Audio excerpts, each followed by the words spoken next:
Kasus gigitan anjing di Kabupaten Karangasem masih cukup tinggi, sedangkan stok VAR di Dinas Kesehatan Karangasem saat ini kosong.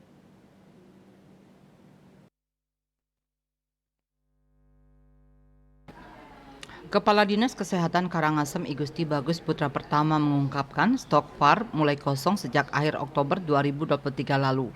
Bahkan untuk memenuhi kebutuhan VAR di Karangasem, pihaknya meminta bantuan pihak provinsi agar dicarikan sisa vaksin yang masih ada di kabupaten lainnya di Bali. Terakhir, Karangasem dapat pinjaman dari Kabupaten Badung sebanyak 50 vial, tapi itu sudah habis per Oktober lalu dan sampai sekarang stok masih kosong. Pertama mengatakan kosongnya stok ini terjadi karena memang tidak ada pasokan vaksin dari pabriknya. Informasi yang diterima dari pabrik baru mendatangkan bahan baku vaksin. Kemungkinan sampai menjadi vaksin awal Desember 2023 baru bisa proses pembelian.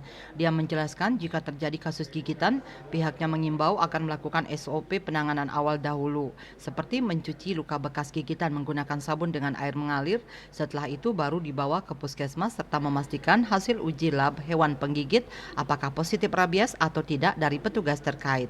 Eka Parananda, Bali Pos melaporkan.